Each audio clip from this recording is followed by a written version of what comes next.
and gently close your eyes. Take your awareness to your breath.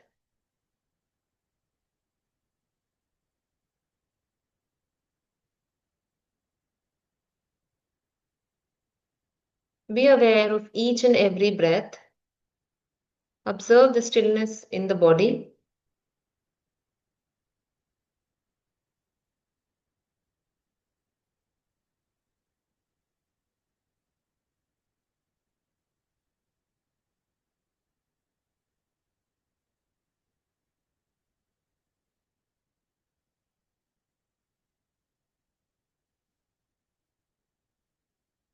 Bring your awareness back to the space where you are in.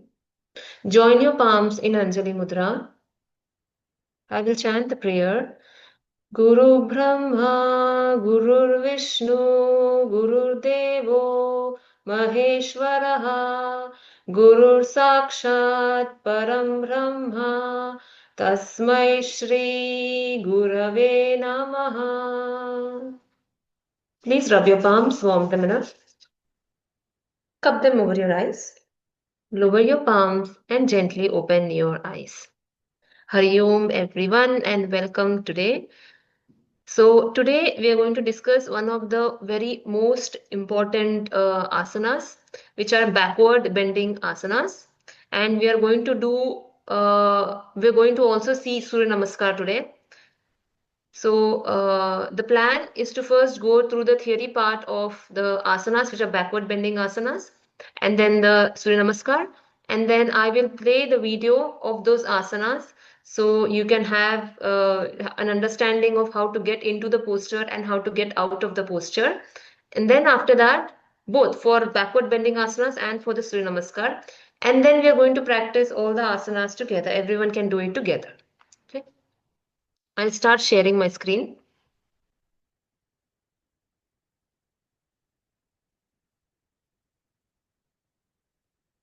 Is my screen visible?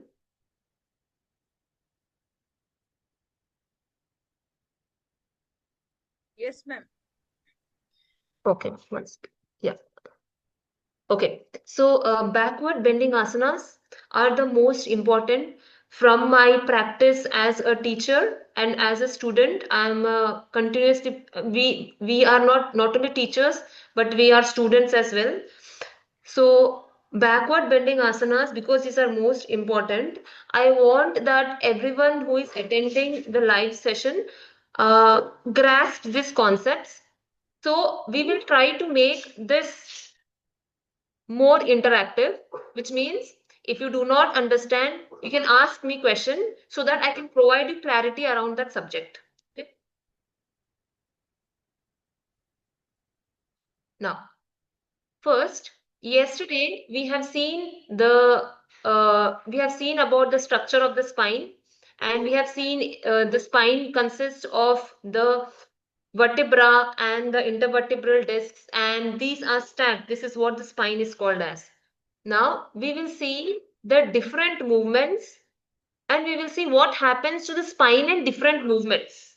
Okay. There are about 5 images that you're seeing on the screen. The first image is what happens when you stand in an upright posture. The second image is what happens to the spine when you do a forward bend. The third is what happens to the spine on the backward bend. Similarly, the fourth is for the lateral bend and the fifth is for twist. So let us understand what's happening within our body. See, while doing the asana practice, of course, you understand what is happening within your body, but when you try to anatomically understand what is happening inside the body, you will have a greater awareness of what's happening inside. You will be more disciplined. Have a disciplined approach in this way.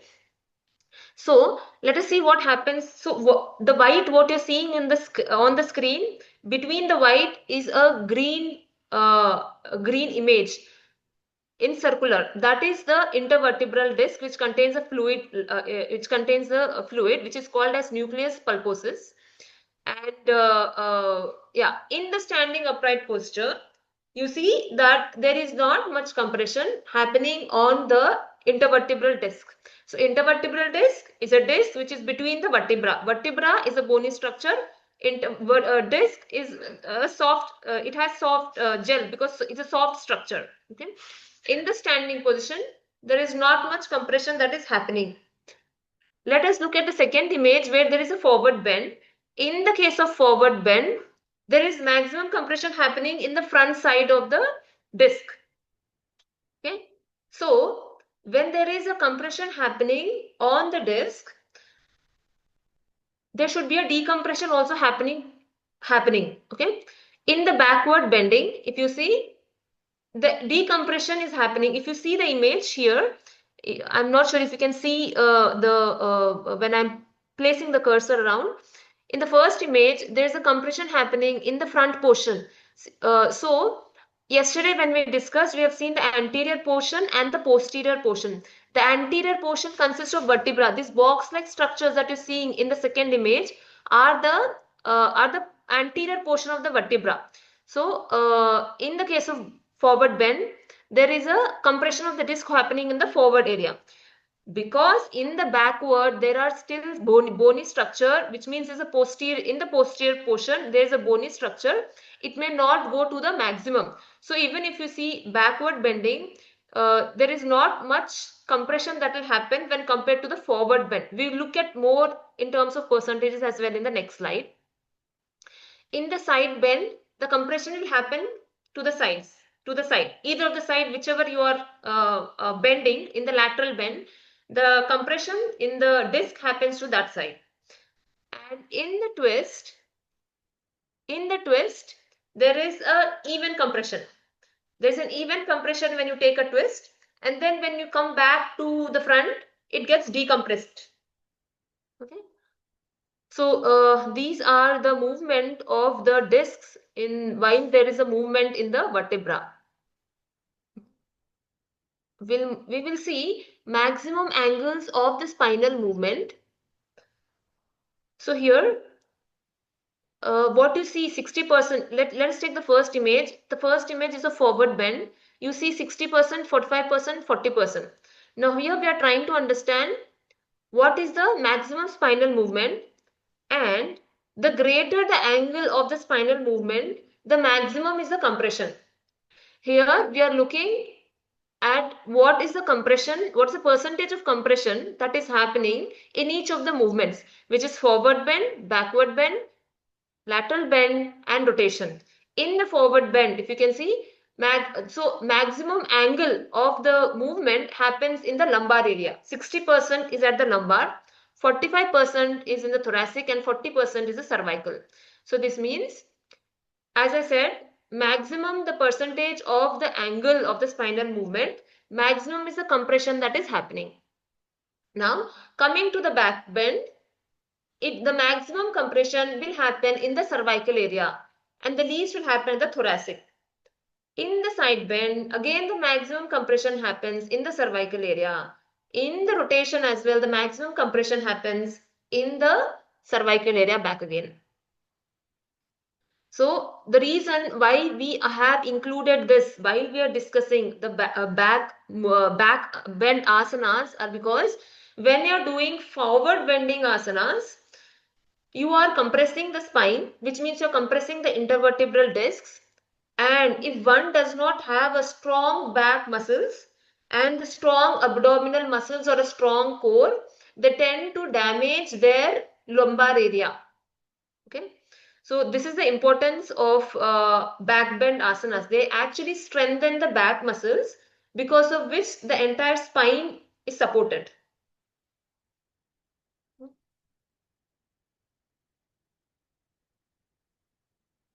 Now let us understand the importance of having strong back muscles. You see the image of diagram of back muscles. In this, there are deep muscles and superficial muscles. We will not go much depth into anatomy to understand what is the role of each muscles. I'll give you an overall understanding what superficial muscle is and what deep muscles are. Superficial muscles are muscles which controls the arm and the shoulder movement. Okay, and deep muscles are those which controls the spine as it's moved. It basically supports the spine as the spine moves in different direction. The deep muscles support the spine when the spine moves in forward bend or backward bend or lateral bend in this movements. Now, strong back muscles are very important for spinal health because they provide the stability. And once you have strong back muscles, only then there will be less pressure on the disc. And it prevents from injuries by supporting proper alignment. Research says that 90% of back pain is due to muscular imbalance. Okay. Let us understand what muscular imbalance is. We are on the when you're looking at the diagram of back muscles, you see the number of muscles that are involved. The back muscles, there are many muscles for supporting the back. So in case of muscular imbalance, it may so happen that some of the muscles may be very weak, some of them may be strong, or some of them may be tight, or some of them may be loose. So in this case, when there is a muscular imbalance, there is a possibility for the pressure to fall on the spinal cord. It is due to these imbalances that the vertebral column will become disaligned, because of which spondylitis, slip disc, sciatica like conditions will begin to manifest. Okay.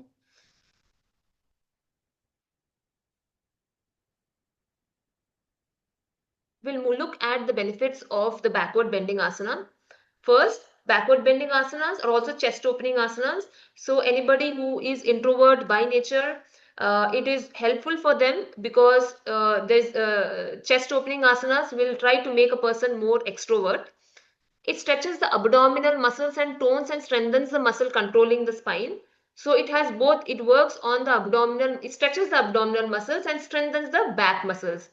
The spinal nerves which are emerging from the vertebra are decompressed. So generally what happens in forward bending asanas, the spinal nerves get compressed. Okay.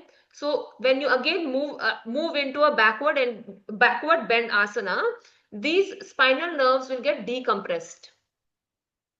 Impure blood has a tendency to accumulate in the back region where circulation tends to be sluggish.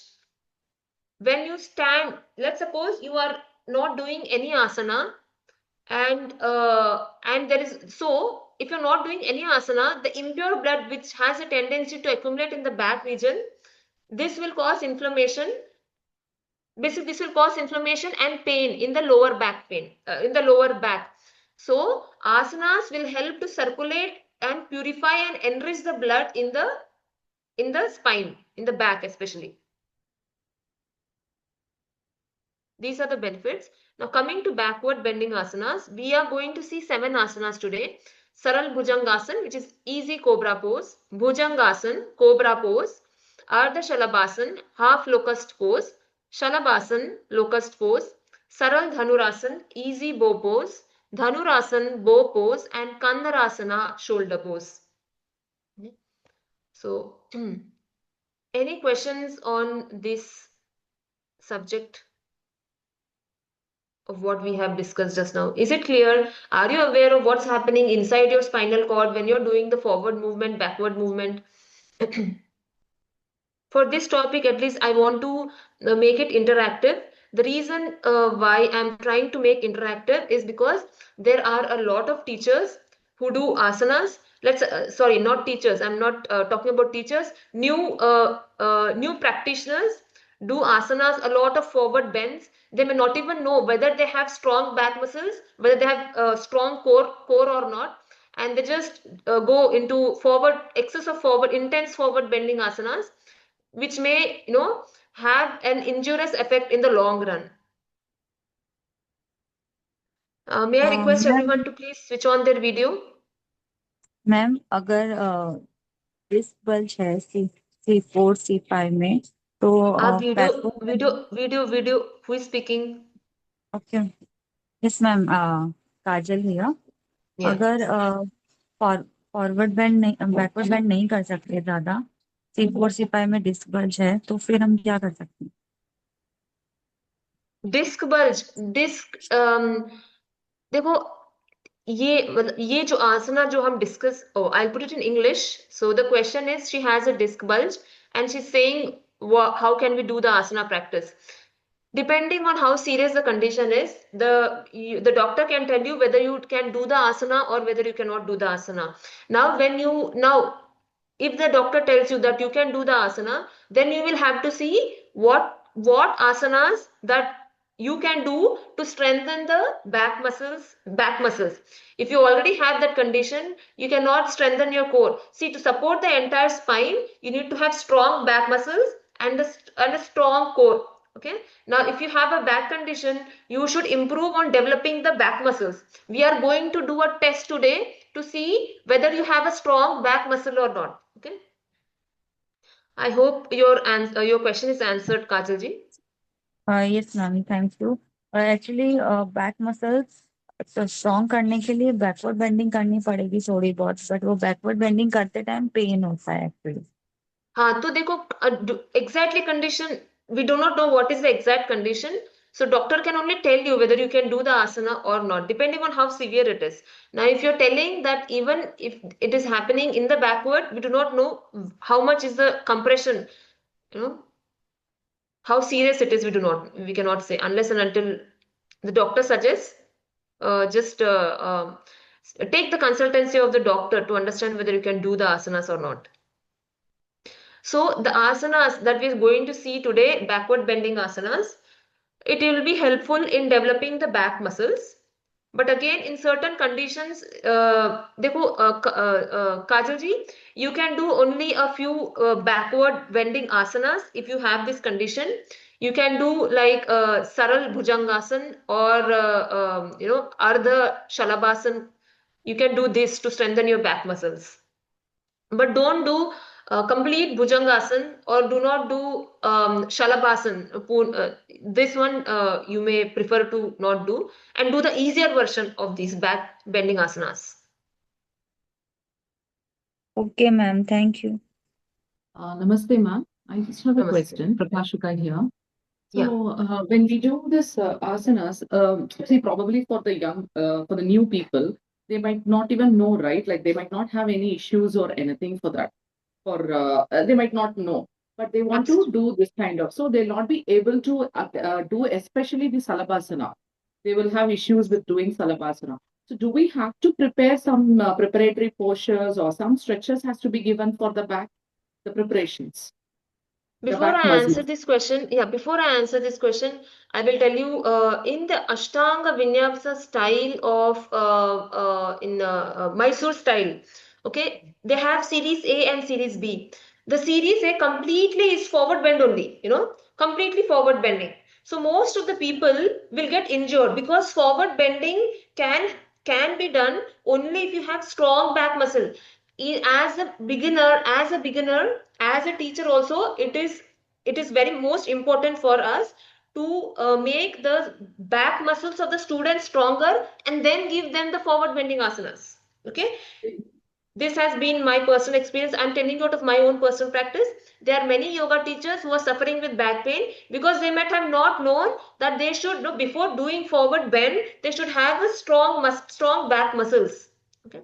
Yes. We are going to do a test today to understand why you do the asana. I will tell you so you can see how much your muscles are strong. Okay, how much your back muscles are strong and how conveniently you can do the forward, how safe it is for you to do the forward bends.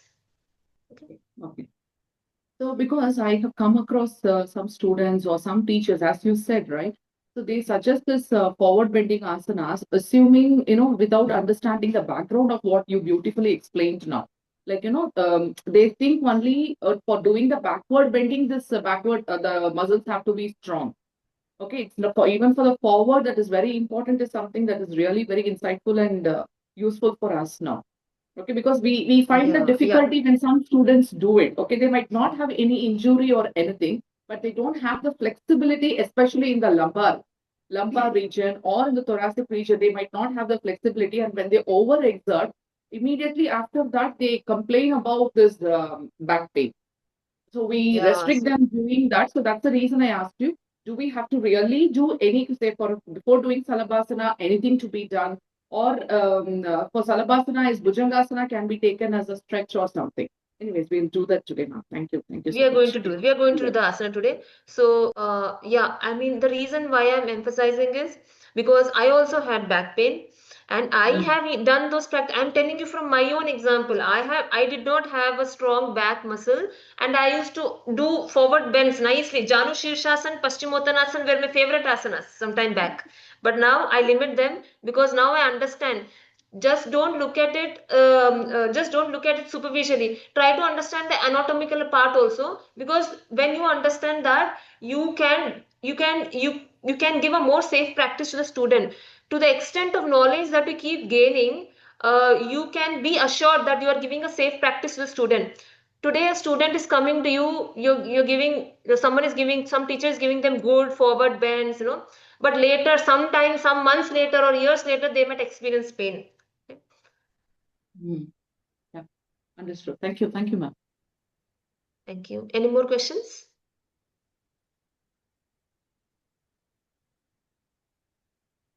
Okay, no questions. So we will now move on to the Surya Namaskar. And then after that, we are going to see the demonstrations which are there in the form of a video.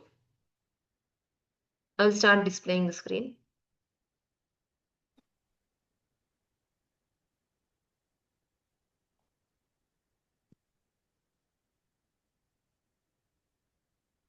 Okay, now we are going to look at Surya Namaskar.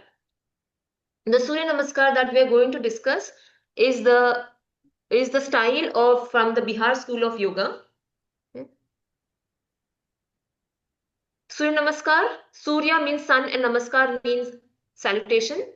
When it comes to pranic connection, Surya Nadi represents the Pingala Nadi. Yesterday we have seen the Ida Nadi and the Pingala Nadi and Shubna Nadi. Out of the 72,000 Nadis, three most important Nadis is the Surya Nadi, the Chandra Nadi and the Pingala Nadi. Now when you're doing the Surya Namaskar, it activates the Surya Nadi. So this does not mean that you will become overactive. It actually balances. If it is underactive, it works both in the case of when the Pingala Nadi is underactive or overactive. It makes it in a balanced state. Okay. Surya Namaskar is a complete spiritual practice. It's a complete sadhana in itself because it includes asana, it includes pranayama, it includes mantra and meditation techniques as well. Today we are going to perform 3 rounds of Surya Namaskar. The first round is to make you familiarize with the asanas that are there in the Surya Namaskar, in which you need to understand what is the correct position of each of the asana within this sequence. Okay. Second, breath awareness. Each of the movement corresponds to either inhale or exhale. So while doing the practice, you should, as you inhale, you come into one posture, and as you exhale, you get into the transition into the other posture. Okay. And next, we'll do a third round, we'll do it with the mantras. Let us understand few things. Time of practice. The time of practice, it can be practiced at any time, provided you are having an empty stomach. And the best time to do is sunrise, preferably in the open air facing the rising sun. Or you can practice at the time of sunset also, provided your stomach is empty.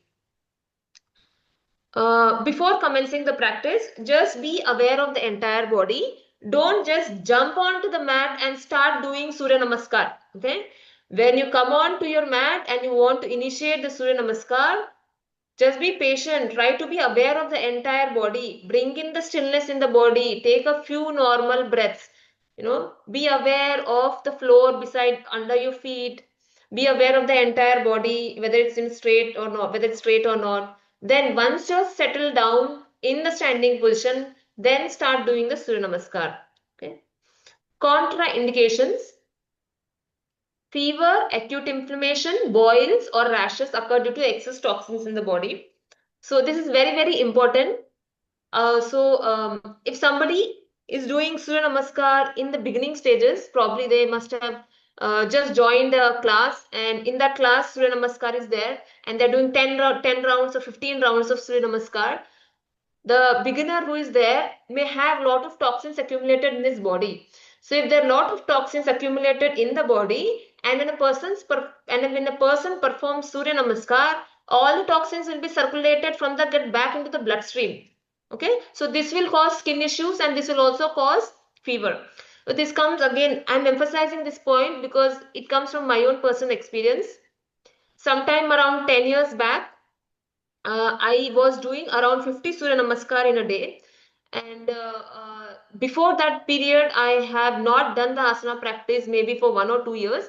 And I immediately jumped on to do 50 Surya Namaskars, which is 25 sets, 25 rounds of Surya Namaskar. And I had severe acne, So, uh, it is important that the body is, that the body should be clean enough if you want to do several rounds of Surya Namaskar. As a beginner, please take it very, very slow. Okay. The next contraindication, high blood pressure, coronary heart disease. So basically, Surya Namaskar is a very dynamic practice. Okay. It activates the sympathetic nervous system. So in such cases of high BP or coronary artery diseases, it is not suggested. Back conditions such as slip disc and sciatica, because Surya Namaskar consists of forward bending, Hasta Uttanasana and Pada Hastasana. So if there are severe back conditions, one has to do a modified version of the Surya Namaskar. Okay, menstruation. Surya Namaskar is dynamic practice, not supposed to be done during menstrual period. Because there is one asana which is called as Parvatasana, which is a mild inversion. All contraindications which are for mild inversions should be taken care of. Now, coming to the 12 position. So, Surya Namaskar does not have 12 asanas. Please keep this in mind. Surya Namaskar does not have 12 asana. Surya Namaskar has only 7 asanas and 12 positions. The first five positions, which are the first asana is Pranayama, second Hasta Uttanasan, third Pada Hastasan, fourth Ashwa Sanchalanasana, and fifth is Parvatasana. Sixth Ashtanga Namaskar, seventh Bhujangasana. Now from 8 to 12, the positions which are there from 1 to 5 will be repeated from 8 to 12 back again with a slight change.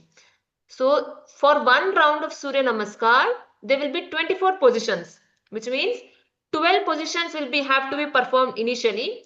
The same 12 positions that you're seeing on the screen will have to be performed initially. In the fourth position, you take the right leg back, and in the ninth position, you step the left leg forward. In the first half round, you do 12 postures, okay? And in the fourth posture, you step the right leg back, and in the ninth posture, you step the left leg forward. And this makes first half round. In the second half round, you again do the 12 postures with a slight difference in posture 4 and posture 9. In posture 4, you step the left leg back, and in posture 9, you step the right leg in the front. Okay? So this makes one complete round.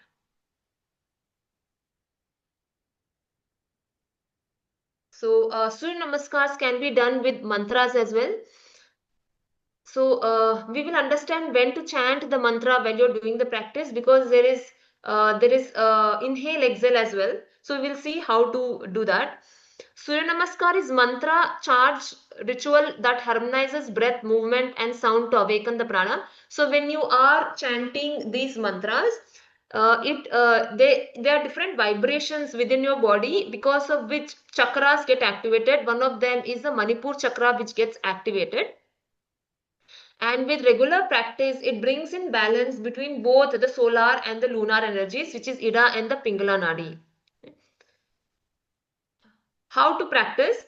You can do it either mentally. You can practice chanting the mantra mentally while you are getting in and out of the posture. Each posture has a mantra, which means there are 12 mantras. For each posture, 12 mantras, 12 postures. Okay. Synchronize one mantra per posture, or chant mentally with the breath if practicing in silence. Okay. One second. Now, let us see. I will come back to the practice guideline on how to chant the mantra. I will come back to it. First, let me just complete how many durations or how many rounds can a person do. As a beginner, just start with only 2 to 3 rounds. Slowly you add one more round every few weeks to avoid fatigue. Advanced persons can do more rounds, but ensure that you're not straining your body. Your body is the best teacher. All the indications will be said in the body, whether it is fatigue, whether it is strained or not. Just listen to the body. For spiritual benefits, practice it slowly, and for physical benefits, practice it more quickly. Depending on the beginner or advanced, you can do 3 to 12 rounds. Now, there are certain questions around whether 108 rounds are helpful or not. I would like to take an Ayurvedic view here. So, as per Ayurveda, our personality can be either, Vata, out of the Vata, Pitta, Kapha, a person can be Vata prone, a person can be Pitta prone or Kapha, which means all three exist within the body, because when we're talking about these three, we're talking about all the 5 elements, because each of this is a combination of 2 elements of the nature, which is 2 elements of the nature. So depending on what is more dominant within our body, we need to see whether that will be suitable to us or not. For example, a person who is Vata prone, if he does 108 rounds of Surya Namaskar, all his nadi will get activated, he will be hyperactive. Okay, the Vata will increase and it will lead to issues like insomnia and anxiousness. Okay, so I'm taking Ayurvedic lens here because it is necessary to understand from this perspective. If a person is Kapha, depending on whether they have the stamina, they can choose where they want to do. But if a person wants to do 108, they'll have to look at the Ayurvedic perspective as well. Typically, Vatas, we do not really suggest that they do 108 rounds. This is just a simple guideline. Okay. Now coming back to the synchronization of the mantra within each posture. So anybody does Surya Namaskar here? Do you chant the mantra while you're doing it? When do you chant the mantra, ma'am? When we go to the posture, then we'll chant the mantra to begin, and then we'll do it. I'll do it. Okay. When you get into the posture, that is perfectly right. But generally, when we are doing Om chanting, when do we chant Om? On exhalation, right? All On chanting exhalation. happens on exhalations, right? All Exhalation. chanting happens on exhalation. On inhalations, you don't chant. You chant only on your exhalation. So these mantras also will have to be chanted during exhalation. Let's example, when you are in pranamasan, you chant the mantra on an exhalation. The next posture is inhalation. After you get into the posture completely on your inhalation, you chant the mantra. You have chanted the mantra, you have exhaled, right? But then the next posture is actually exhalation only. So which means after chanting the mantra, you again take a deep inhale and transition into the next posture. Okay? And then chant the mantra, and then on your inhalation, step the right leg back for Ashwasanchalanasana. Okay? I hope this is clear. So now we will move on. I will start playing the videos of each of the asanas.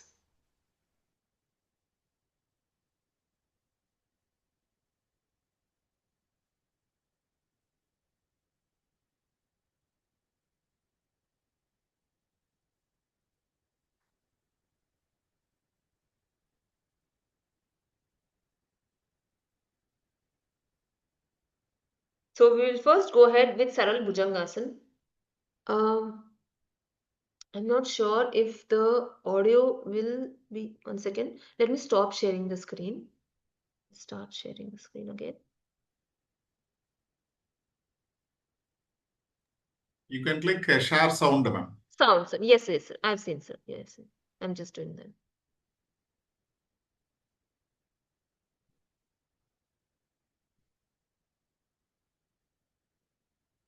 Please let me know if you're able to hear the sound. Saral Bhujangasana, easy cobra pose. Please lie down on your stomach.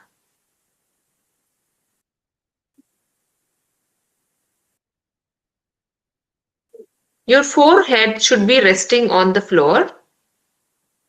The legs remain straight and feet are together. Please bend the arms and place the forearms on the floor.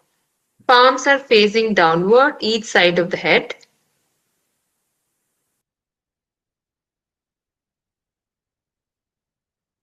Relax the whole body. Now as you inhale, raise the head, shoulders and chest.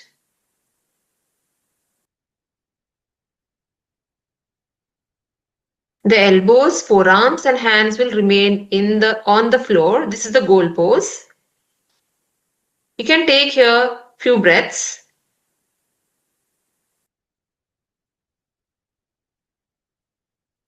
Now as you exhale, slowly bring your head and chest back onto the floor. This makes one round. Please do 2 more rounds.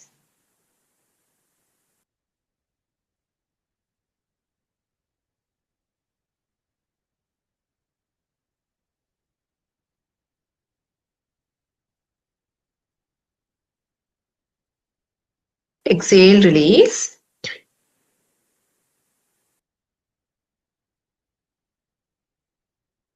Once again, inhale, raise the head, shoulders and the chest. Exhale, lower the head, chest and chin back onto the floor. Forehead on the floor. Straighten your arms and return to Samasthiti.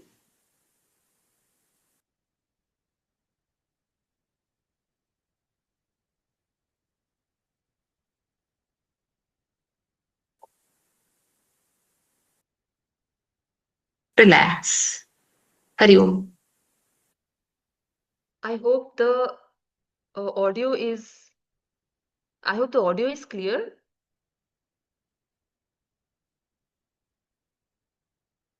Is the audio clear? Perfect. Yes, Okay. ma'am. Now I'll move on to the next. Okay. I'll move on to the next. Just one question here, if I could ask, is it okay? Yeah, please. So when we do this, we'll keep our feet together or a bit apart? Feet are together, ma'am. Feet are together. Feet are together. Okay. But certain people may have difficulty, some people may have difficulty, but don't force yourself.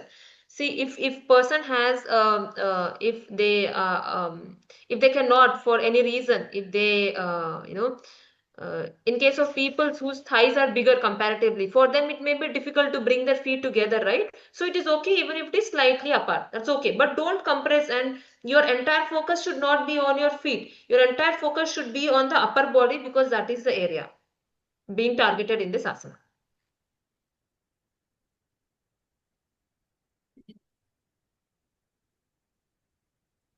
I will move on to Bhujangasana.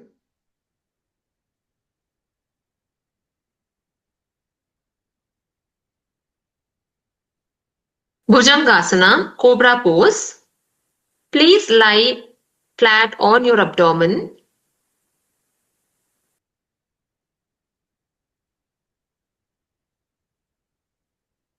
The legs will remain straight and the feet will be together. Your palms are on the floor.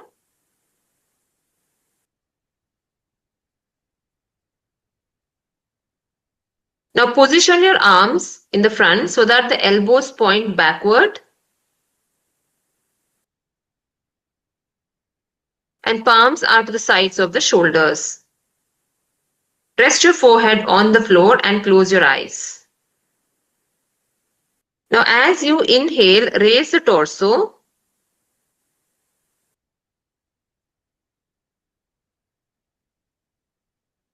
Straighten the elbows using the back muscles first, then the arm muscles. The pubic bone remains in contact with the floor. The navel is raised to a maximum of 3 centimeters. You can stay here for a few breaths.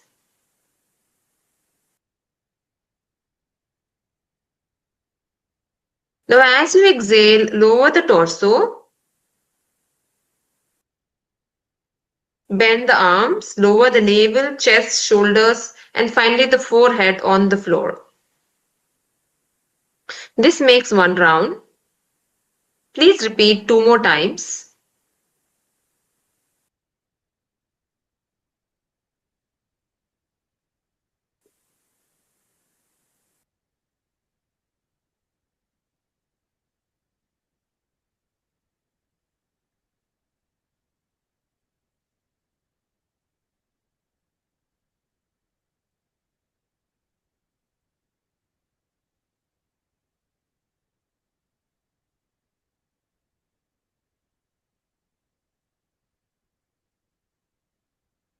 Exhale and release. Very slowly take your arms back to the sides of the body.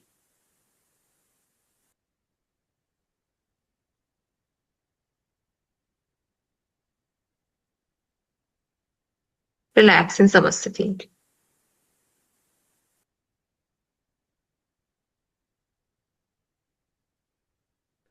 We'll move on to the next asana. We have seen Saral Bhujangasana and Bhujangasana. Now we will see Ardha Shalabhasana.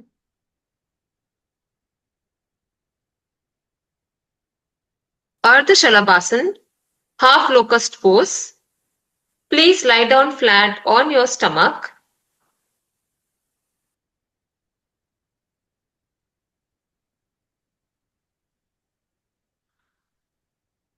Place your palms underneath your thighs. Both the legs will remain straight throughout the practice. Please place your chin on the floor. This is the starting position. Inhale in the starting position. Now, as you retain your breath, please raise the left leg as high as possible.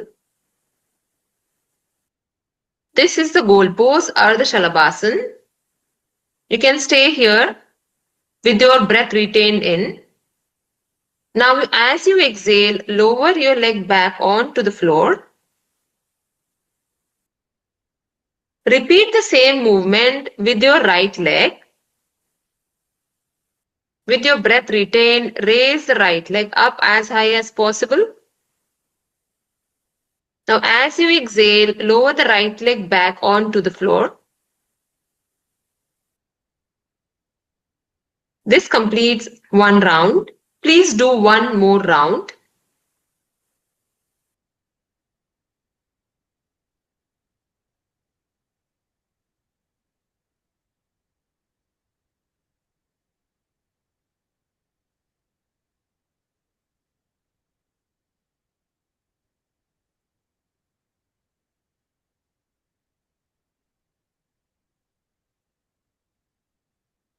Now, please release your palms.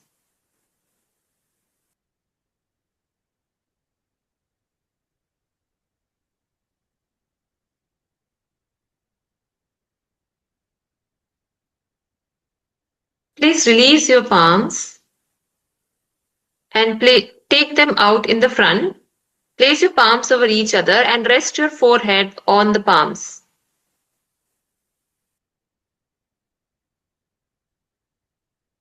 Rest your forehead on the palms. Very nice. Relax. Hari Om. Now we will see Shalabhasana.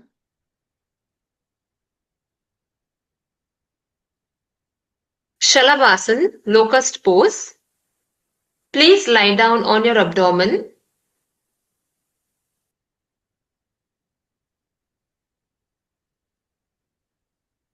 The legs and the feet will remain together. The arms will be placed under the sides of the body. Clench your fist and place it underneath the thighs.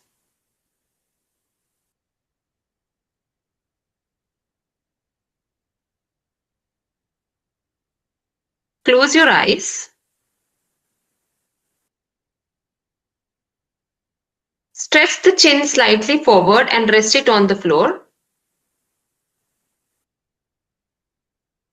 Now, as you inhale, slowly raise the legs as high as possible without straining. Keep them straight and together. Keep them together. Very nice. You can hold the posture for a few seconds without strain. As you exhale, lower the legs back onto the floor.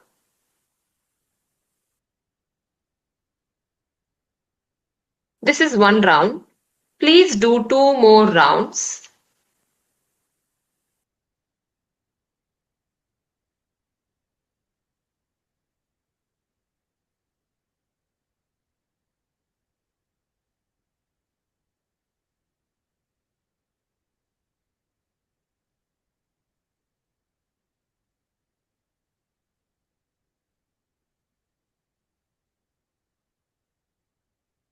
Now release the palms from your thighs. Take your arms up and bring your palms over each other. Rest your forehead on the palms and relax. Hari Om.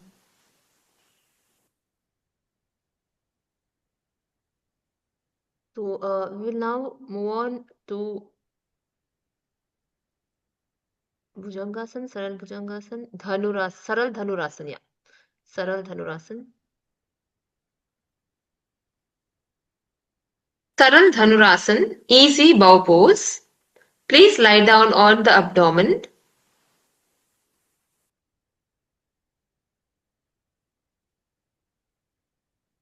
With your legs and feet together. Arms and hands beside the body. Please bend your knees and bring the heels close to your hips. Clasp the ankles with your hands. Place the chin on the floor. This is the starting position. Inhale and retain the breath. Now, with your breath retained inside, slowly tense the leg, push the feet backward and raise the head and chest as high as possible without straining.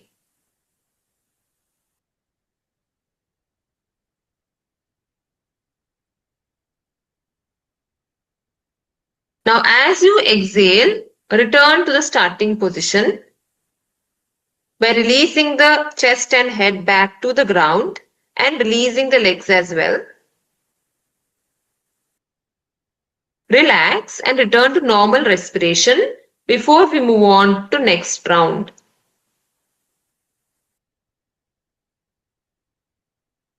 Please repeat one more time.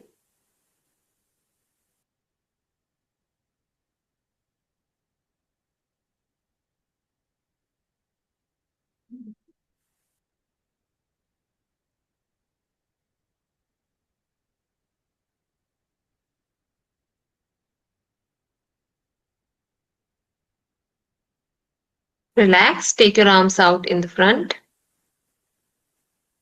Relax, relax. Take your arms out in the front. Palms over each other. Place your forehead on the palms and relax. Hari Om. We'll now move on to Dhanurasana. Dhanurasana, bow pose. Please lie down flat on your stomach.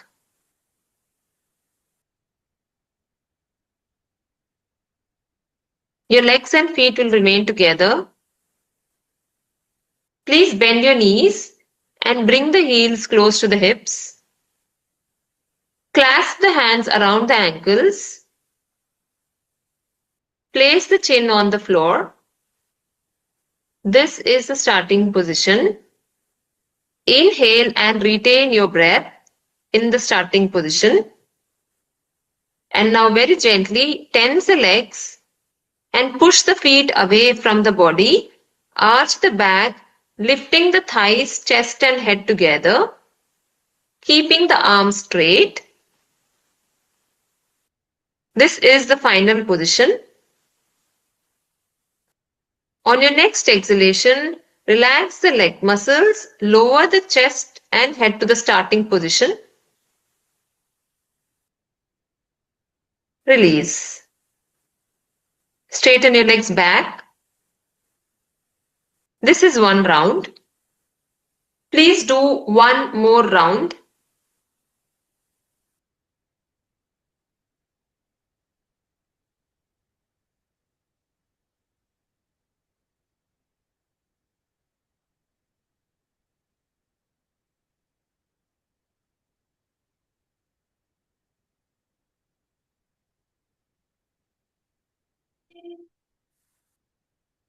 Relax. Straighten the legs out. Take your arms out in the front. Bring the palms over each other and rest your forehead on the palms. Relax. Hari Om. We will see Kandarasana now. That's the last of the backward bending asana, and then we will move on to the Surya Namaskar after this.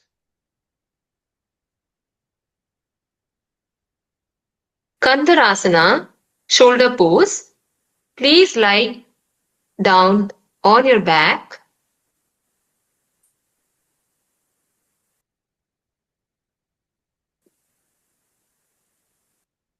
The arms go by the sides and the legs are together. Please bend your knees and place the soles of the feet flat on the floor. The heels come closer to the hips. Now clasp the ankles with the hands. This is the starting position. Now as you inhale, raise the buttocks and arch the upper back.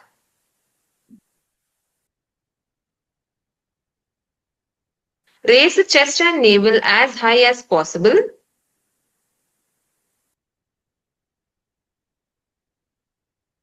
Very slowly, as you exhale, lower the buttocks back onto the floor.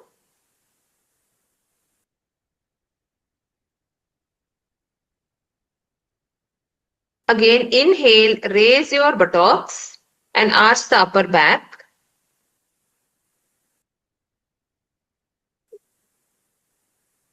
Exhale, lower the buttocks back onto the floor.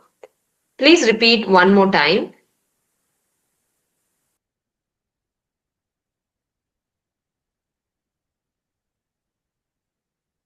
Exhale, lower down. Now release the ankles and stretch your legs out in the front. Relax in Samasthiti. Hari Om. We'll move on to Surya Namaskar. Surya Namaskar. Surya Namaskar has 12 positions. Please come on the front of the mat and face your body towards the east, preferably because sun rises from the east. Please stand with your feet together or slightly apart. Adjust your position so that you are comfortable.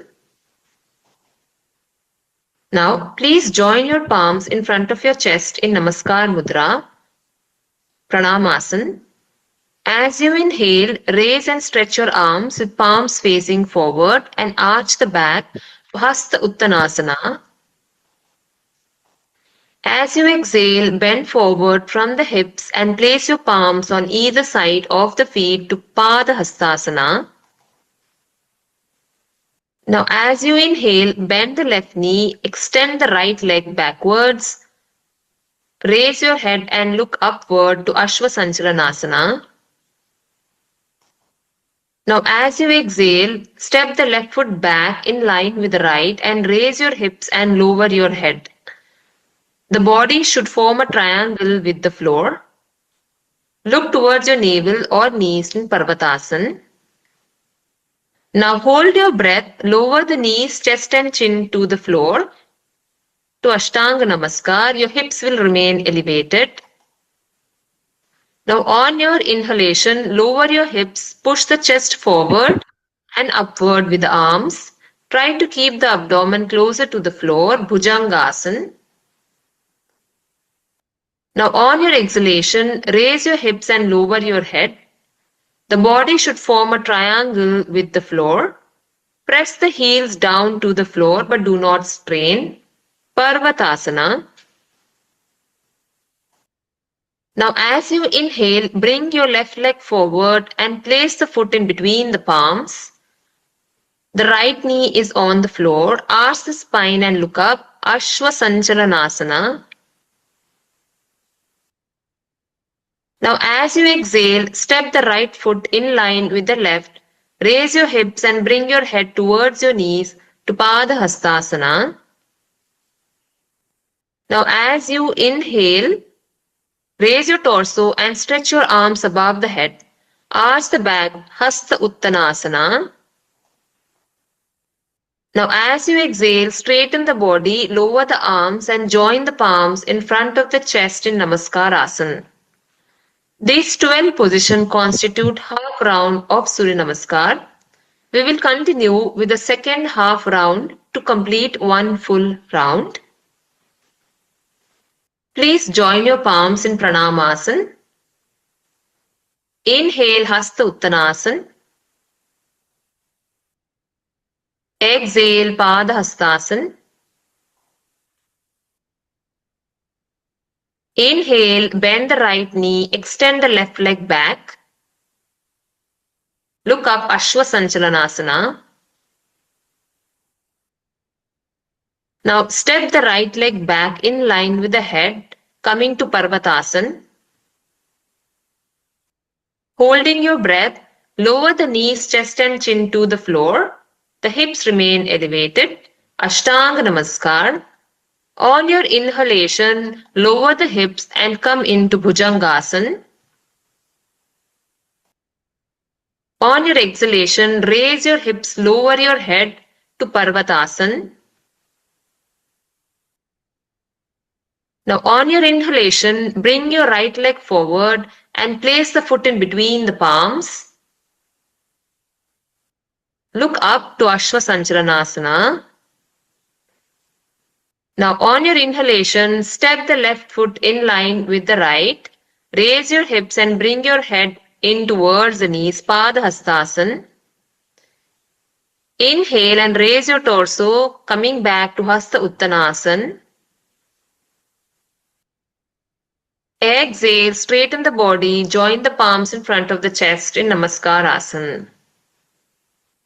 Release, come back to Samasthiti and return to normal respiration. Hari Om. Alright, so we are done with the viewing of all the asanas. So we can take a break for 5 minutes and then please in the meanwhile settle down, take your mats, roll out your mats, and then we are going to do all these practices, and we'll also see the test that I was telling to see how strong you have back muscles to do extreme forward bends. Okay, whether they're safe or not. Okay, we'll see that. Please take a break for 5 minutes and then we will meet. Thank you.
Happened and let me class.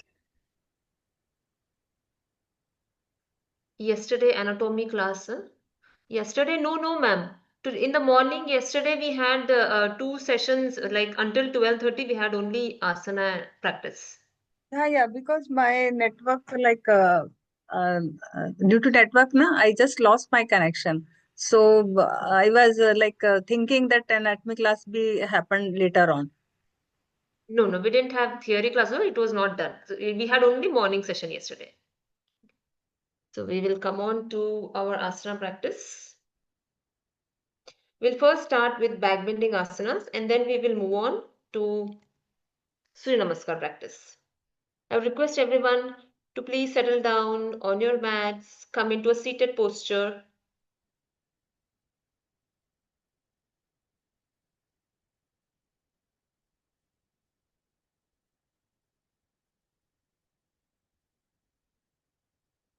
Everyone who is practicing the asana, please switch on your videos so that if anybody is not doing it right, it may be helpful to them and I will correct.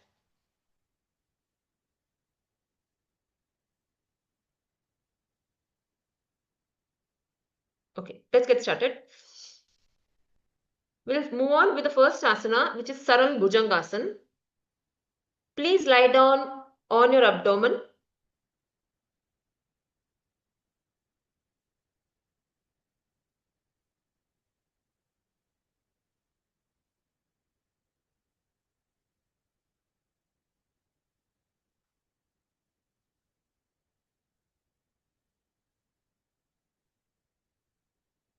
Very nice.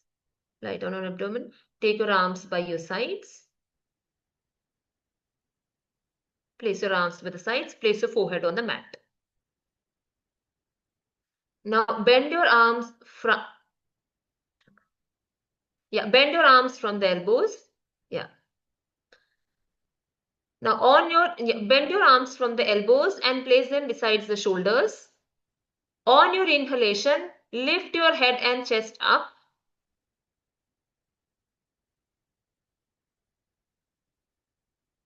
Lower your head down. This was Bhujangasana. We will do Saral Bhujangasana first. So keep your arms, stretch your arms out in the front.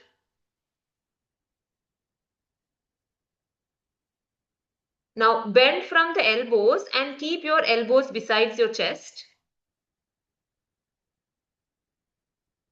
No. You'll have to, no, you will have to place the entire, the elbow till the upper arm will be on the floor. Very good. Very good.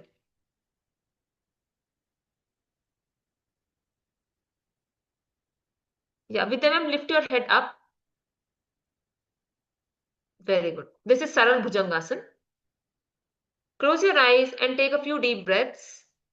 Be aware of what is happening in your lower back. Feel the stretch over there.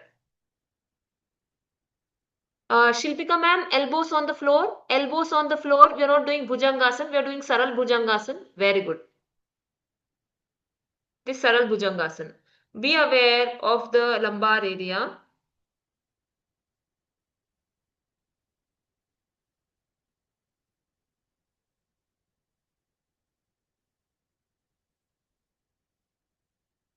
Very slowly, on your exhalation, lower your head back onto the floor. Take your arms by the sides, or else you can place your forehead on the palms in the front. This makes one round. Okay, just relax for a few seconds and then do the second round. Iqbal sir, you can place your forehead on the palms if required, if you're feeling a difficulty.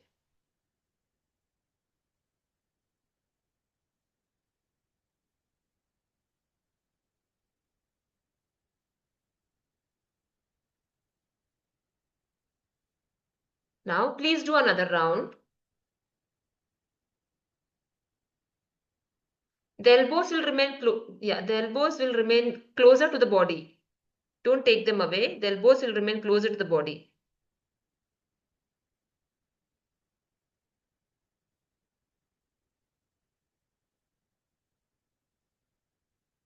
Lift your head and look up, giving a good stretch to the back of your neck. You're working on your neck muscles and the back muscles.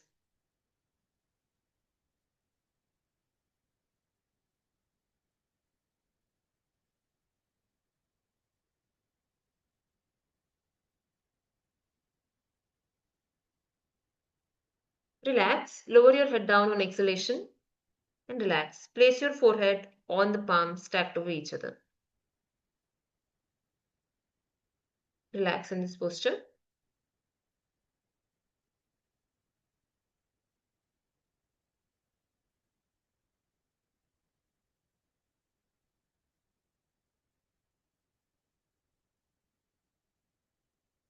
We'll now move on to Bhujangasana. Now take your arms by the sides of the body, bending your elbows at the shoulder level. Bend your elbows and take it at the level of your shoulders, the fingers pointing towards the front. On your inhalation, raise your head and your chest up. Your navel will be about 3 centimeters off the floor. You do not use the support of your arms. Here you use the support of your lower back. Depending on the flexibility, you may have a deeper bend.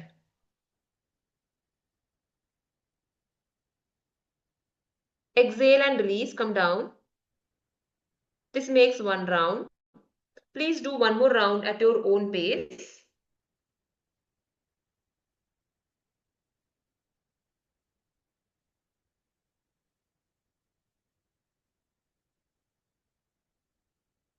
Release.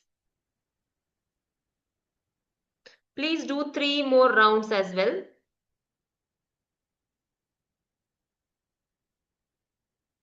The elbows should not move out. The elbows all the time will remain closer to the body.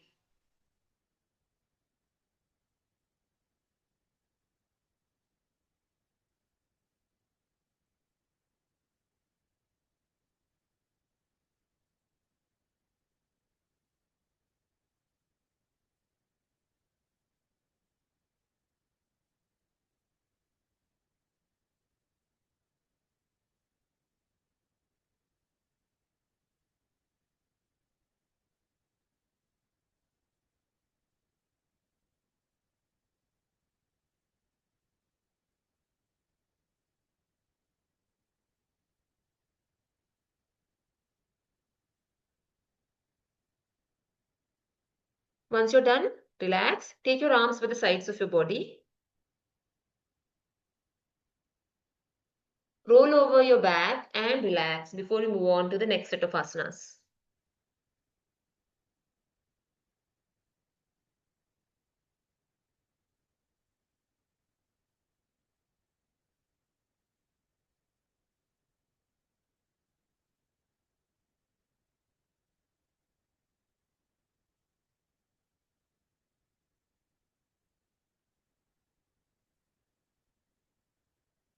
Lie down on your back, ma'am. Vidya ma'am, lie down on your back.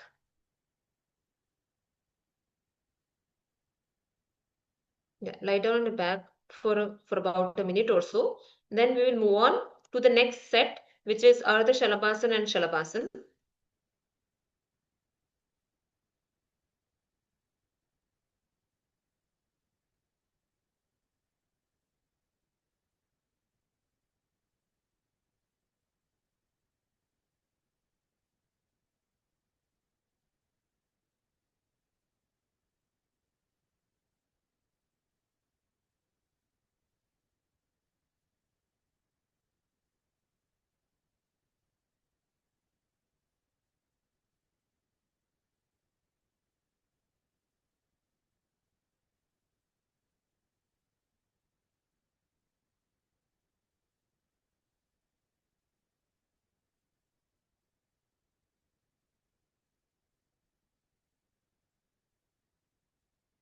Now we'll move on to Ardha Shalabhasana. So again, please come back on your abdomen on the floor.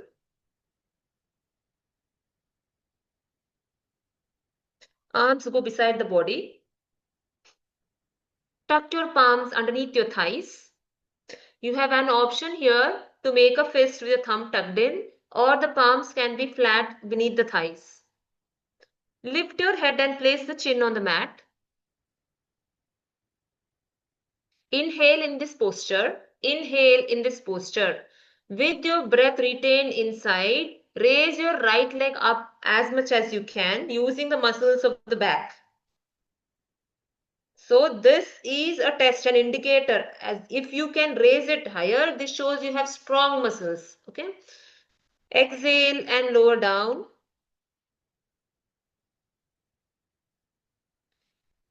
Inhale, intake and inhale in this posture and retain your breath. With the breath retained inside, again raise the right leg.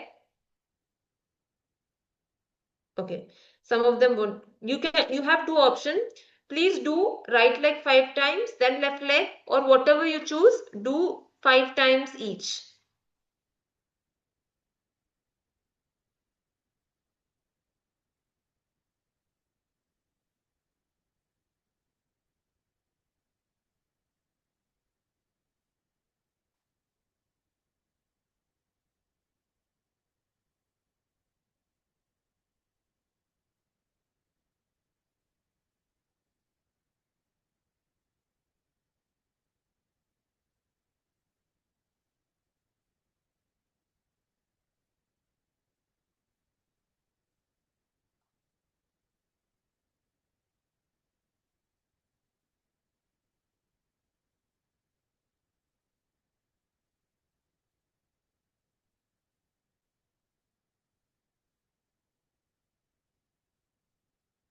Once you're done, just roll over and relax.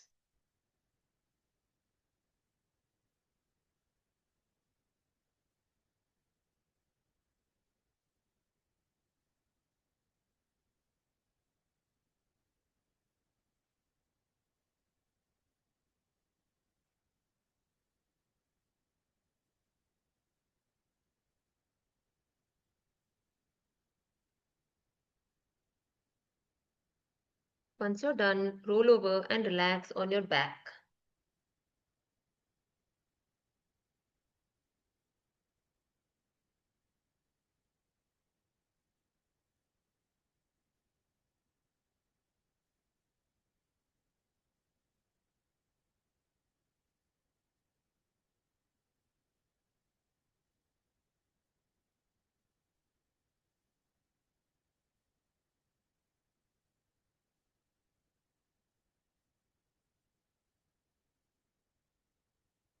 Now we'll move on to the next asana, Shalabhasana. Again, roll over and lie down on your abdomen.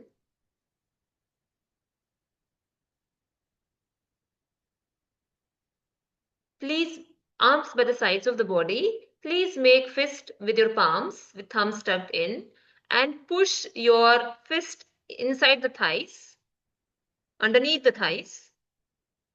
Yeah. Now, inhale in this posture with your breath retained. Yeah, lift your head and place your chin on the mat. Inhale in this posture with the breath held inside. Lift both your legs up as high as you can.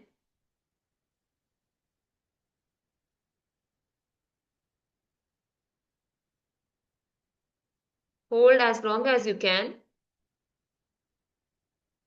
On your exhalation, lower your legs back onto the floor. Do not bend your knees. The legs will remain straight and the feet will remain together. Repeat 5 more rounds at your own pace.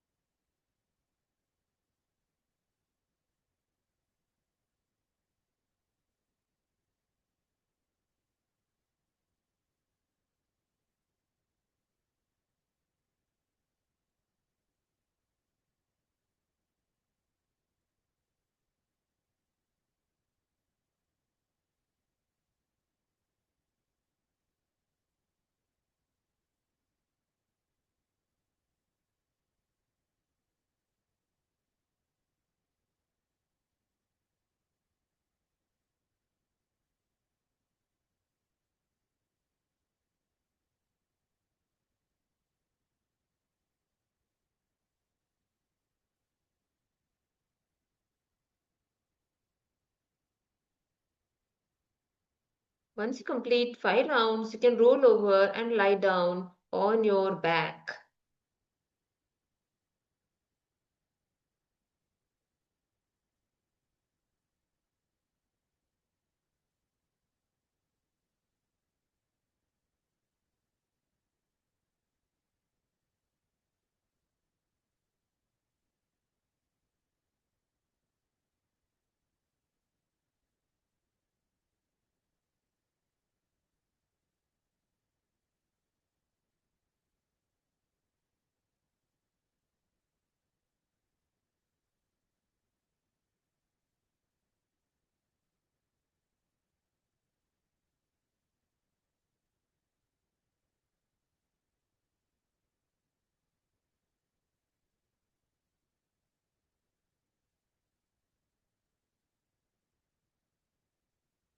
We'll now move on to Saral Dhanurasana. Anybody having neck or back injuries, hernia, high low BP, or recent abdominal surgery or migraines are refrained from doing it.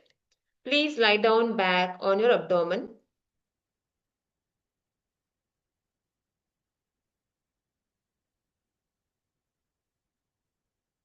Arms go by the sides of the body. Bend your knees. Maintain some gap between your feet. Now try to clasp your ankles.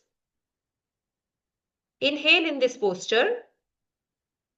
With your breath held inside, lift your head, pushing the legs away from the body.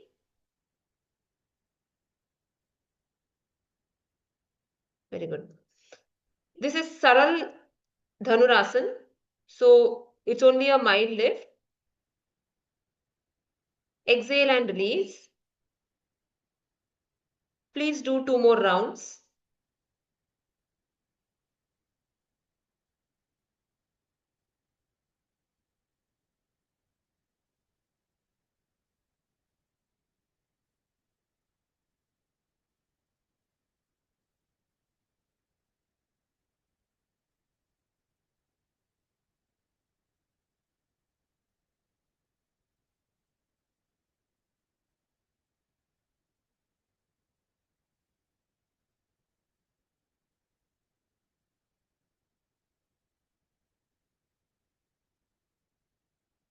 Once you're done, relax. Relax in the same posture because we have Dhanurasana, which is again in the lying down on the abdomen posture.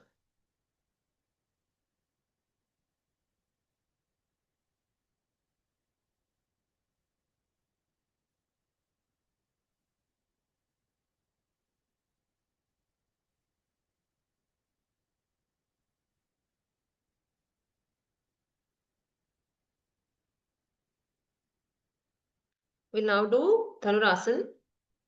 The earlier one was Saral Dhanurasana. We'll now do Dhanurasana. Again, similarly, like the last one, please bend your knees. Bend your knees and clasp your ankles. Inhale in this posture.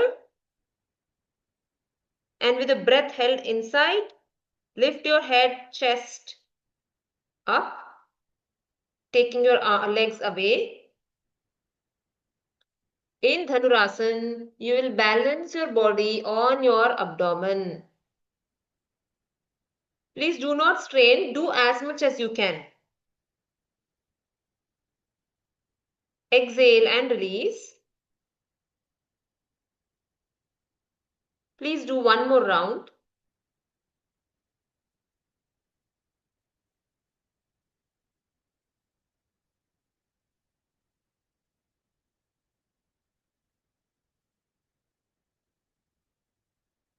Exhale and release.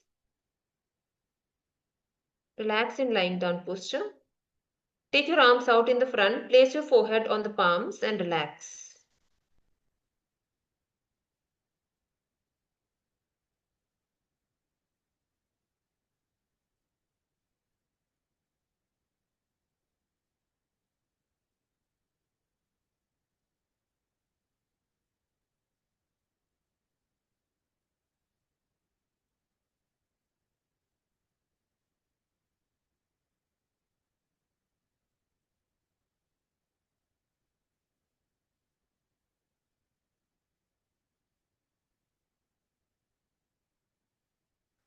Please roll over on your back and come in Sukhasana.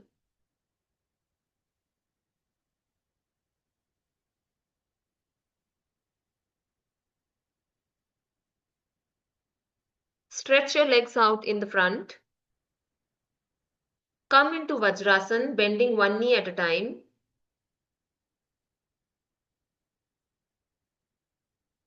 Spread your knees apart as far as you can. Inhale, raise your arms up in line with the ears. As you exhale, bend forward, bend from the hips and place your palms and the forehead on the floor. Relax your arms and let the elbows rest on the floor.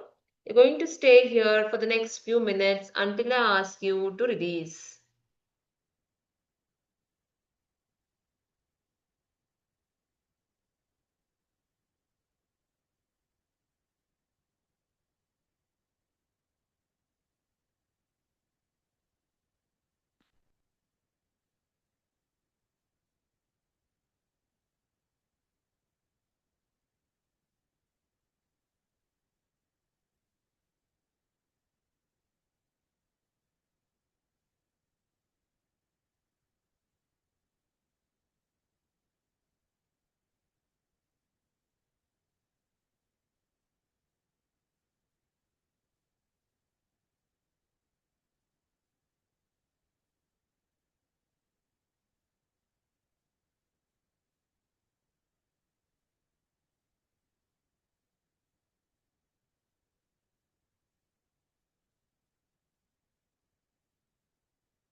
Now very gently come back to an upright posture.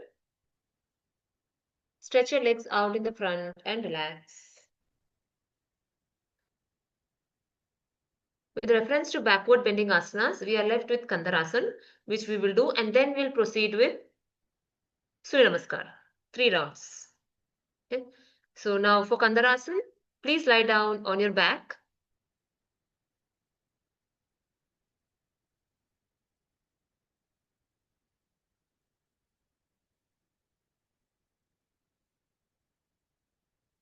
Please bend both the knees and your feet will be flat on the floor.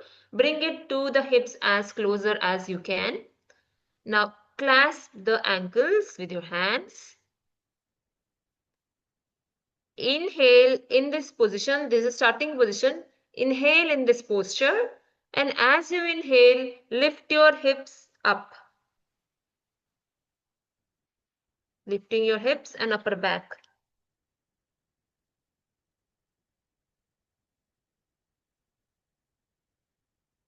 Exhale and lower down.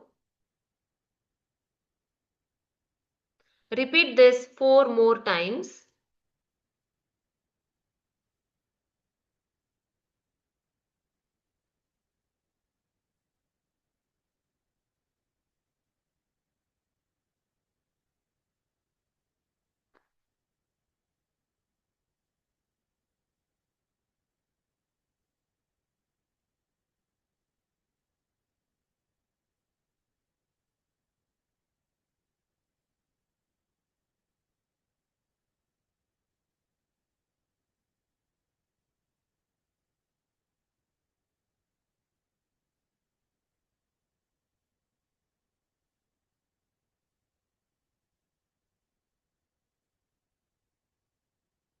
Once you're done, 5 times, stretch your legs out in the front and relax.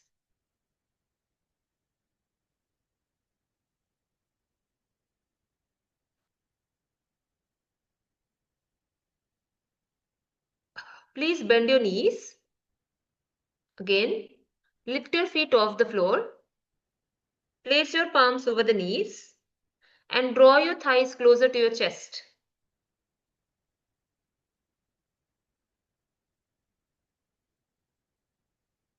Take the thighs away from the chest. Now again, on your exhalation, draw your thigh closer to the chest. Repeat this 1 more time. Inhale and release. Exhale. Once again, draw the thighs closer to the chest. And relax. Stretch your legs out. Relax for a few minutes. And then we will move on to Surya Namaskar.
Please roll over to your right side.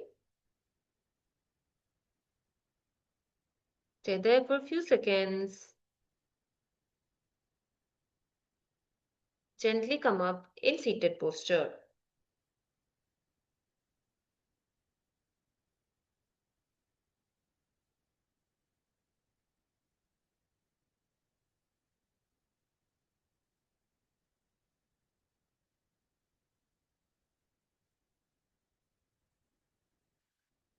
So before I move on to Surya Namaskar, I would like to address a couple of questions that I received from one of the person who is attending. So the first question was, why are we lying down on our right side when I am asking to get out of Shavasana? My instructions for you is to lie down on your right side. Point one is, when it is not safe to just get up straight. Getting up straight up without lying down to the either side puts extra strain on your back. Point one. Point two is the question relating to why I asked you to roll over to your right side, because when you roll over to your right side, you're activating your parasympathetic nervous system. Okay, so when you lie down on your left side, you're activating your sympathetic nervous system. Here it is about again Ida Nadi and Pingla Nadi. Parasympathetic nervous system refers to the Ida Nadi, and it is more cooling. It's more cooling by nature. So the goal of entire 1 hour of, let's suppose you're doing even half an hour of practice, good practice. The goal should be to bring a balance between your sympathetic and your parasympathetic nervous system. So maybe some of them may say left side, but in my view, it should be on the right side because we are activating the parasympathetic nervous system. Okay. This was one question. Second question was, why in Shavasana am I giving the backward count? During the Shavasana, the entire aim is to achieve awareness. When I am giving the count only, you are aware of the breath, which means you are aware of the present moment.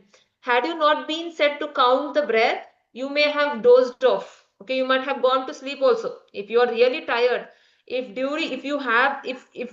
the sleep is not, some people may sleep for 6 to 7 hours, but that sleep is not deep enough for enough of relaxation or deeper healing. So in such cases, people, when they lie down in Shavasana also, they may go to sleep. Okay. So in Shavasana, what is important is to bring your awareness to the present moment, and it is through breath that we bring our awareness to the present moment. We do backward counting purposely because so that you do not lose the count. And the instructions were, even if you lose one of the count, you'll have to go back again to whatever the number is and come backward until 1. Okay, these were the questions.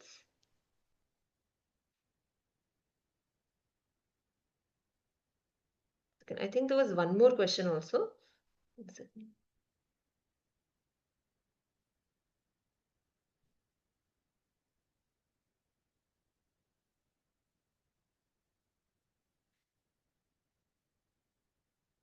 One more interesting question. Just a minute, I'm just looking.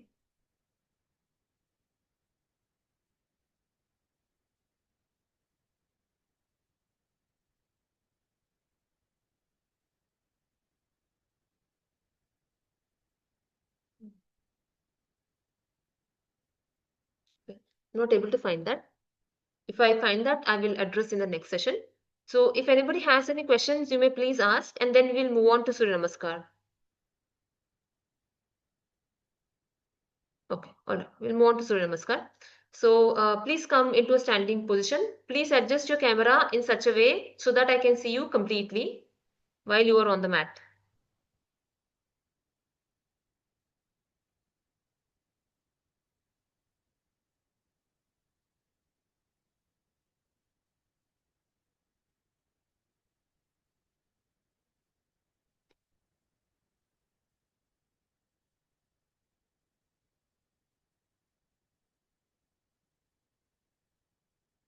All right.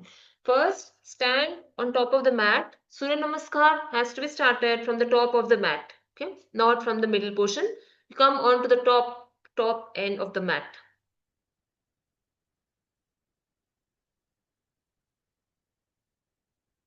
So we are going to do 3 rounds. In the first round, we are going to do only the movements where you get to know the 12 position. In the second round, we are going to synchronize the breath with the movement.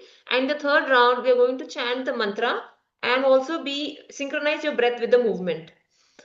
So for a few seconds, just stand with your arms by the sides of the body. Bring your feet together. Be aware of your breath. Just see how your breath feels.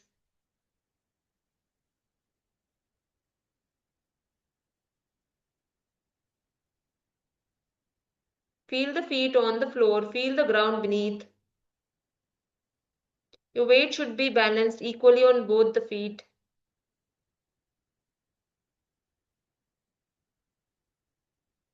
Your shoulders should be relaxed. Roll your shoulders back in case of any tightness.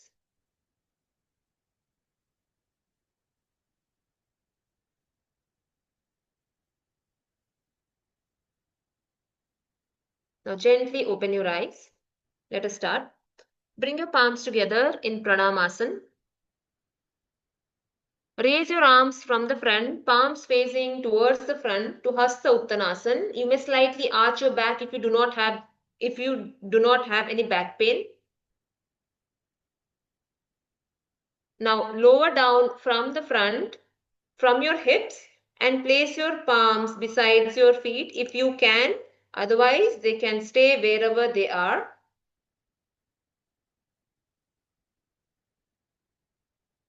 Now step your right leg behind and come to Ashwa Sanchalanasana. Bend your left knee, place your palms on either side of the left foot and raise your head up, look up. Very good. Now, step the left foot back and come to Parvatasana.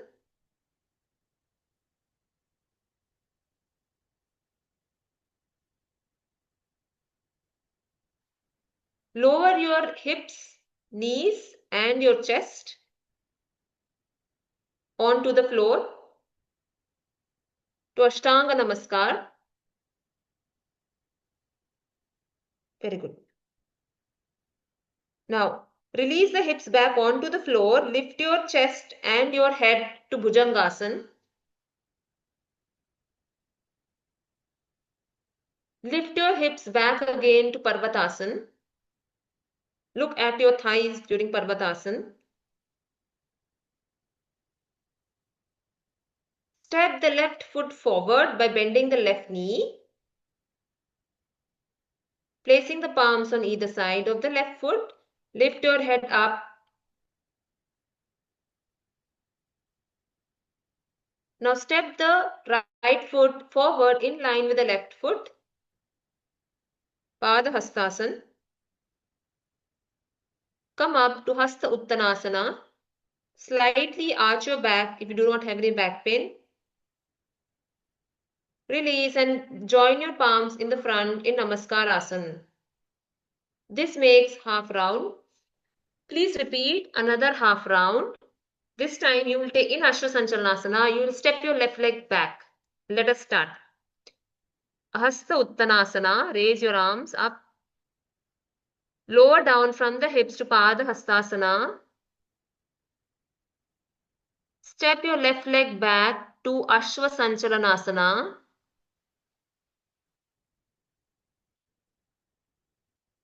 Now, come to Parvatasana.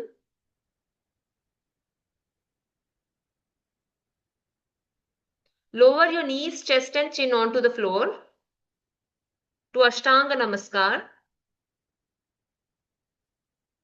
Push your hips back onto the floor and lift your head and chest to Bhujangasana. Lift your hips up to Parvatasana.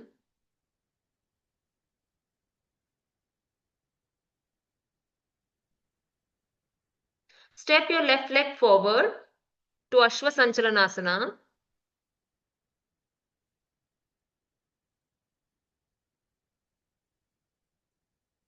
Step the other leg forward and come to Pada Hastasana. Come up to Hasta Uttanasana. Lower your arms down in Namaskar Asana. Now, this makes one round. We are going to do it while with the, synchronizing the breath with the movement. So just relax for a few seconds.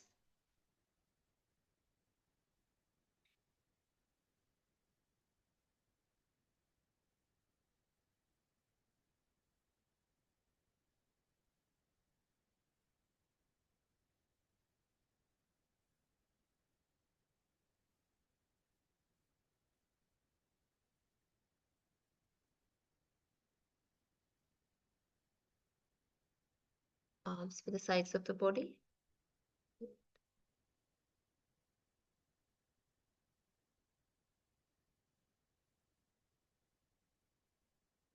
Okay, let's start the next round. So, Pranayama. Inhale, Hasta Uttanasana. Exhale, Pada Hastasana. Inhale, step the right leg back to Ashwa Sanchalanasana. Exhale to Parvatasana. Hold your breath and come to Ashtanga Namaskar.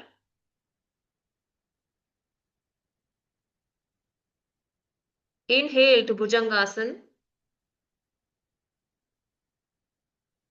Exhale to Parvatasana.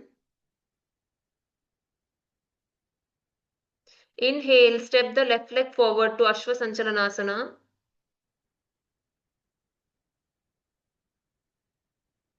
Exhale, step the back foot in the front.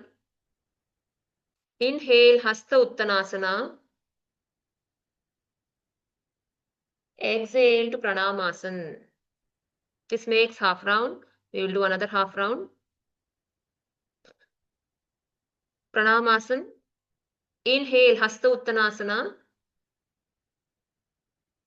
Exhale, Pada Hastasana. Inhale, step the left leg back to Ashwa Sanchalanasana. Exhale to Parvatasana. Retain the breath and come to Ashtanga Namaskar. Inhale, Bhujangasana. Exhale, Parvatasana. Inhale, step the left leg forward. Exhale, come to Pada Hastasana. Inhale, Hasta Uttanasana. Exhale, Namaskar Asana. Release.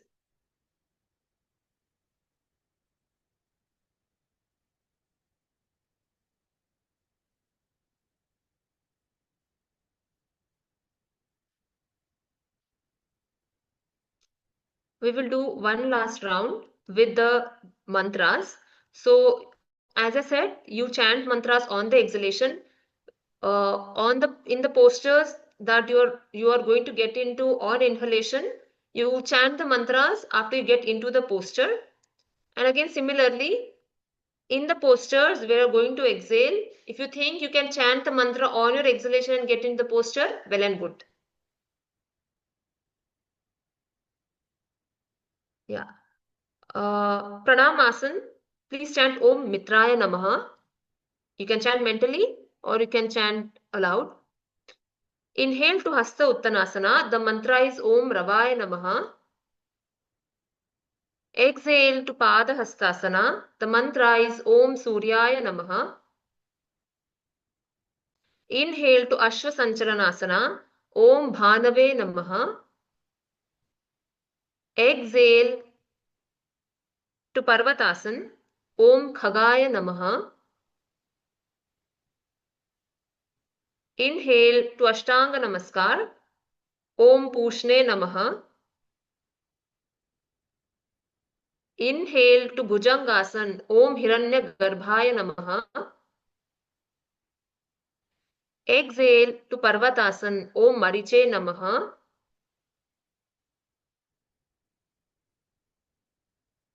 Inhale to Ashwa Sanchalanasana. Om Adityaya Namaha.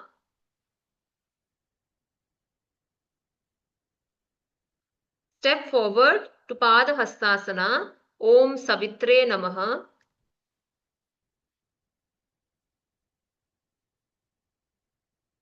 Inhale, come up to Hasta Uttanasana. Om Arkaya Namaha. Exhale, lower your arms down in front of your chest in Pranayama. Om Bhaskaraya Namaha. And relax. Are you able to hear me?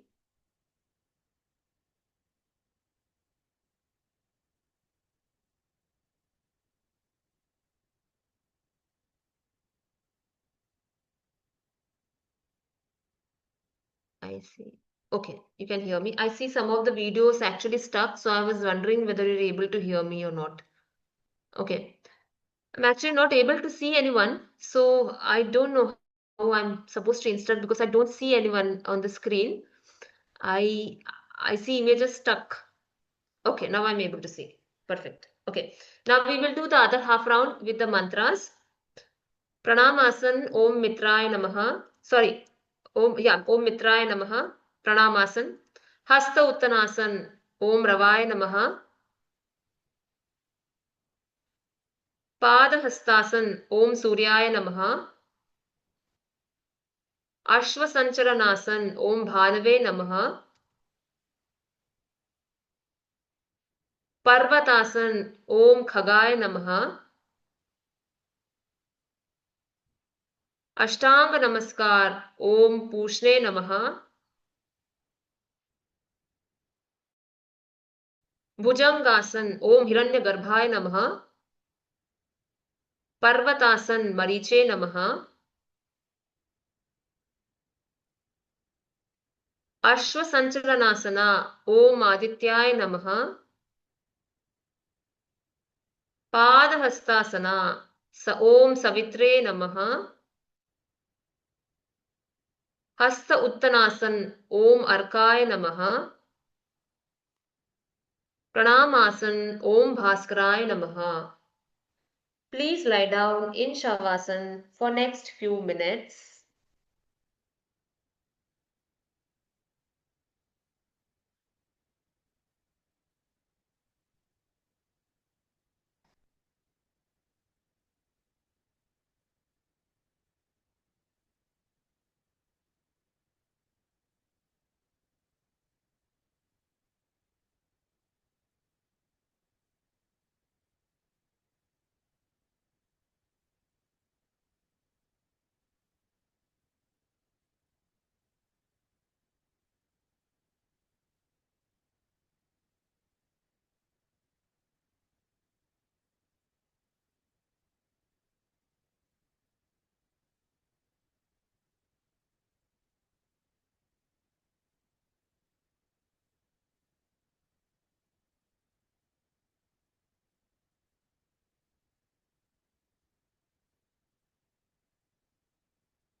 Please roll over to your right side.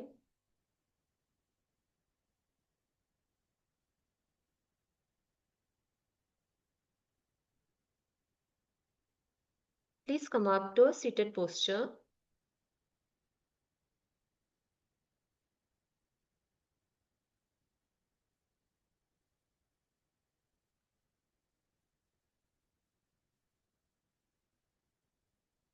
And gently open your eyes. Hari Om.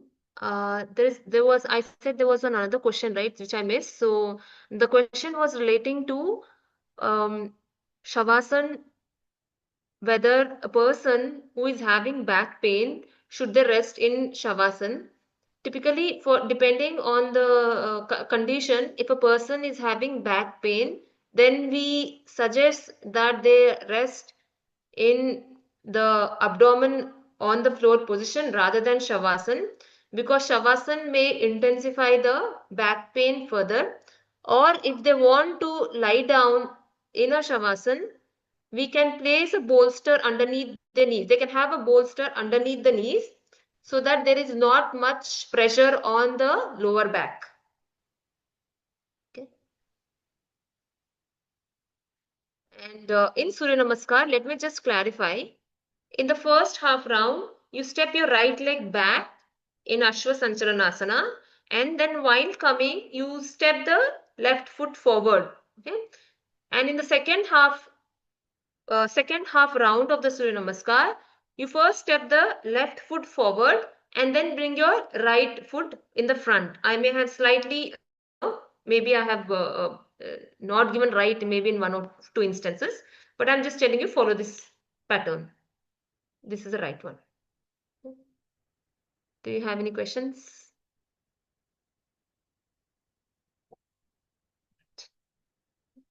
We will end the session with a prayer. Ma'am, one doubt, ma'am. Hello? Yeah, Ma'am, one doubt, please. ma'am. Once again, you repeat the Savasana pose for related to back pain, ma'am. I can't reach that, ma'am. Okay, so somebody who is having back pain, if the back pain is severe, we do not advise them to lie down in Shavasana. The postures, there are different postures for it. We have seen Matsya, you have seen flapping fish pose. If you remember, you can go back to relaxation asanas and see. We have done flapping fish pose, which is Matsya Kridasana, that or Makarasana can be done. Okay, but Makarasana again only for a certain duration. If a person is having a back issue, still if they want to lie down, what I said is you just keep a bolster underneath the knees so that there is no much pressure on the lower back. Generally, if the person is completely lying down on Shavasana, you feel the stretch in the lumbar area. But if there is a bolster underneath the knees, the pressure falling on the lower back will be released.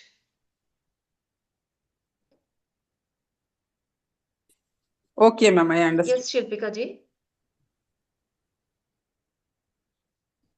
Okay, You have any ma'am, thank question? you. Ma'am, I was asking, why is there tension on my neck and the shoulder region when I'm waking up in the morning while I was doing all the asana perfectly well? I felt. While you were doing the practices today, I have Uh, noticed that you are doing an extreme backward bend. In Bhujangasana, your palm, in Bhujangasana, you lift your head and chest, but you were completely placing your palms and you were taking a deeper twist, deeper bend, deeper backward bend in Bhujangasana and Sarva Dharunasana is what I've seen. is it the reason because of which I am having continuously since the last 3 months tension in my shoulder and my neck region? Is it because of it? Okay. No, it may not be because of it. I am just telling my observation. See, when something comes up like this, it is a friction happening over a longer duration.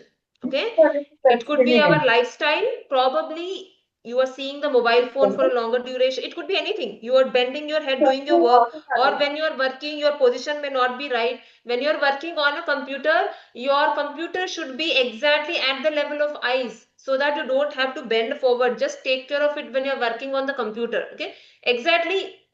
In your Your laptop should be right in front of your eyes, not below your eyes. That position you have to maintain so that there is no compression happening. And whatever inflammation is there is happened over from a certain duration. Okay, what I can suggest you is be regular in your shoulder movement. For neck strengthening, we have seen the neck movements, Griva Sancharanasana, which is very healthy. And you have to regularly practice the shoulder. You have to give a good shoulder. Yeah. So strengthening of the muscles in the area of the shoulders and the neck is foremost for you. And yeah, don't do a forward bend. Again, when you're doing neck movements, be sure that you do not bend further forward. Okay. Okay, ma'am. If the pain is much, please show it to a doctor. Please get a scan done to understand what is the exact condition, because it could be mild cervical spondylitis. You really do not know, but it's always good to, if the pain intensifies, always good to show to a doctor to know the exact condition. Okay. With this background given today, you may also be able to see your own report and understand where is the compression happening. At least slightly I've given you the background. Yeah, yeah. Very beautifully explained in the PPT that how our spine is working while bending, forwarding, and all that. Thank you, ma'am. I have no question related to this, but I have a question that the painting at your back is a hand painted, handmade, or a wallpaper? It's a 3D wallpaper which I did, I mean, sort of, it's a 3D wallpaper, ma'am. Okay, okay, okay. I was thinking that It's a you 3D have. wallpaper. Okay, okay, very nice. No, Thank it's a you. 3D wallpaper which I arranged on the wall. Back wall. Okay, okay. Thank you. The wall.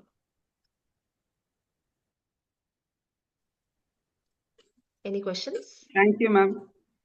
Thank you. All right. We'll meet on Monday. Thank you very much. Thank you very much. Hari Om. Hari Om. Ma'am, today no evening class is there, ma'am.